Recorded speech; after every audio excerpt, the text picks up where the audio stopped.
Mr. President, Ministers, Excellencies, distinguished delegates and dear friends. It is obviously a very great pleasure to be here with you today in the beautiful and warm city of Helsinki to mark this important anniversary. And I'm particularly moved to be in the very hall where the Helsinki Final Act was signed 50 years ago.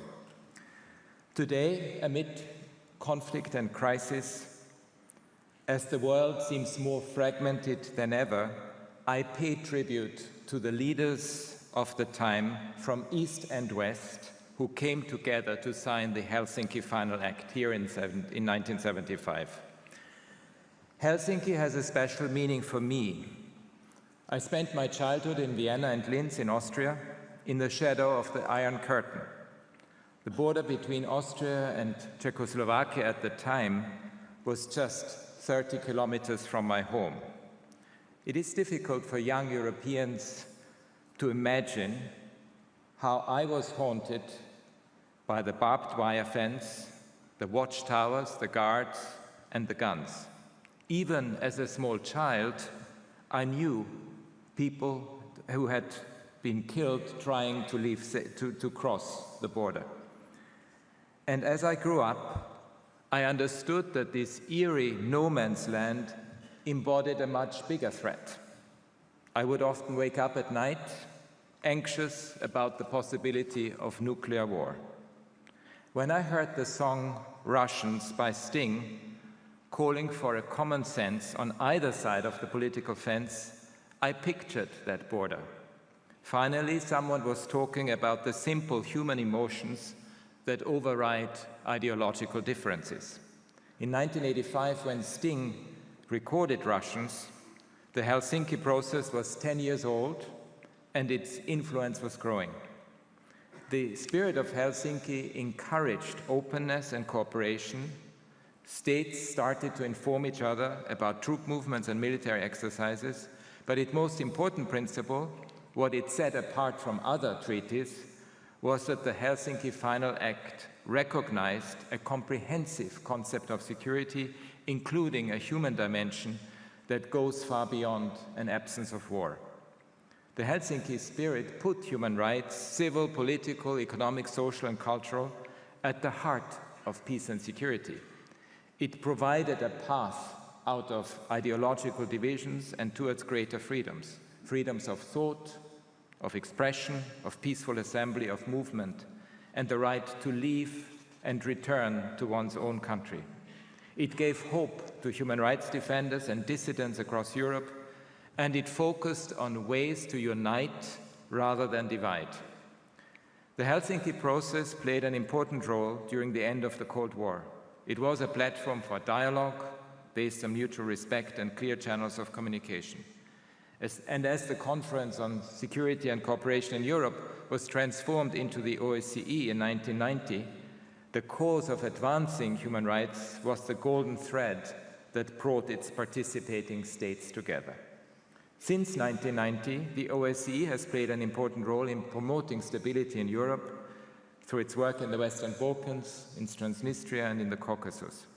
You have helped strengthen democracy, advance cooperation, and promote comprehensive security by encouraging, for instance, dialogue among parliaments. Your role in observing elections has helped make them fairer and more trustworthy. Your field operations and institutions, the Office for Democratic Institutions and Human Rights, the High Commission on National Minorities, the Representative on Freedom of the Media, play a vital part in the human rights ecosystem in the vast area stretching between Vancouver and Vladivostok. And now, 50 years after the Helsinki Final Act, powerful forces are at work, undermining multilateralism, flouting international law, and attacking global institutions and frameworks that were painstakingly created over decades for the benefit of all. This anniversary is indeed an opportunity to revitalize the Helsinki spirit and work for dialogue and solidarity as the foundation of peace and security in Europe and around the world. Today's theme, respecting the legacy, preparing for the future, calls on us not only to celebrate the enduring achievements of the Helsinki Final Act, but to apply their lessons to the challenges of today and tomorrow. My office and the OSCE have a very strong partnership through regular meetings and consultations. We share profound concerns around issues from conflict prevention to media freedom, gender equality, human trafficking, freedom of expression, the human rights impact of the climate crisis, and the protection of the rights of minorities. The human rights at the heart of the Helsinki process are a roadmap and a compass to rebuild trust and guide us towards solutions. Human rights are a factor of stability and resilience, and I welcome Finland's emphasis on resilience during its chairpersonship of the OSCE. In our turbulent times, amid levels of uncertainty and volatility, human rights are the voice of reason and compassion. They counterbalance the empty salutary of some of today's leaders and constrain the abuse of power. Human rights give us the self-confidence to confront prejudice and to right historic wrongs. And they are a tool for systemic, sustained change that benefits everyone. And I see three areas for our joint focus in the coming years. First, respect for human rights helps to prevent conflict and mitigate its impact on civilians. The root causes of conflict often lie in inequalities and human rights violations and are fueled by dehumanization, discrimination, shrinking civic space, and the targeting of minorities. We see these dynamics today in Gaza, in Sudan, and elsewhere. We need to invest much more at the national and global levels in heeding early warnings and in building peace by investing in dialogue and confidence-building measures. Human rights also show the way out of conflict by insisting on accountability, by putting people at the center of mediation and peace-building. My office is working for these goals around the world. Our work raises the alarm bells, helps to prevent abuses and violations, and documents them when they take place. And I would like to give you two examples. In Ukraine, we have detailed the appalling cost of Russia's full-scale invasion, which has escalated this year with a serious increase in civilian casualties, as we have just heard also from the President. My office has verified repeated patterns of torture and the cruel and inhuman treatment of Ukrainian prisoners in Russian captivity.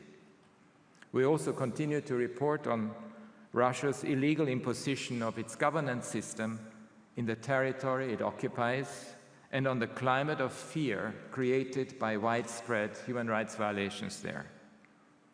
But I also want to mention the occupied Palestinian territory, where after the horrific 7 October attacks committed by Hamas and other Palestinian armed groups, our reporting has kept a spotlight on the huge number of civilians, deaths in the Israeli bombardments of Gaza, the repeated forced displacement, the unlawful restrictions imposed on the entry and distribution of humanitarian aid, the killings of people seeking food, and attacks and harassments of Palestinians by Israeli settlers and security forces in the occupied West Bank.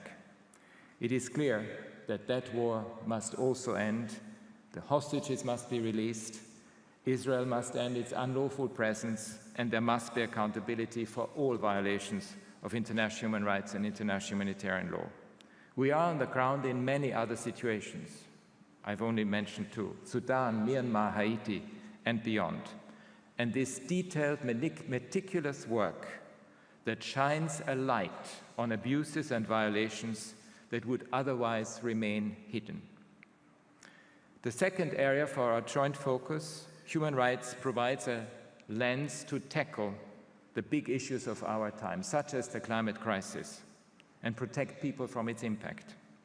When we look to the future, we know the climate crisis will be one of our biggest multiplier of security risks, especially around competition for water and other scarce resources. The extraction and burning of fossil fuels are trapping humanity in a furnace, and the countries and people that contributed least to global heating are suffering its worst effects. Human rights call for justice. Those responsible for the climate crisis need to pay up, and we need new creative sources to fund climate action and a serious reform of the global financial architecture so that all countries can access finances they need. The recent advisory opinion issued last week by the International Court of Justice on the obligations of states regarding climate change affirms what many of us have long argued. Governments have a clear human rights obligation under international law to address the climate crisis. Third, respect for human rights is the best guarantee for progress in every society. Creativity and innovation are not possible without free speech, dissent, the right to peaceful protest, academic freedoms, and respect for science. But today, more and more governments in every region are cracking down on these freedoms. It is frightening to see that the tools of repression are back with a vengeance, in places we would never have expected to see them. Human rights activists, lawyers, journalists, civil society groups are threatened, harassed, targeted by disinformation, and some governments are also using new technologies to reach across borders to intimidate, to abduct, and even kill opponents and critics. Meanwhile, poorly regulated social media platforms are silencing some people and communities. Women and girls, people with disabilities, and minorities of all kinds suffer disproportionate harassment and abuse online. We need an open public space for debate, which is backed by free and independent media. And I welcome Finland's decision to prioritize gender equality, inclusion, and engagement with civil society, as the Minister just mentioned. So 50 years on, this is an important opportunity to revive the Helsinki spirit and the principles of the OSCE. The need for cross-border cooperation on building sustainable peace and security and protecting all human rights has never been greater. For the world to move forward together in peace, we must heed the lessons of the past with Helsinki at their heart. Thank you.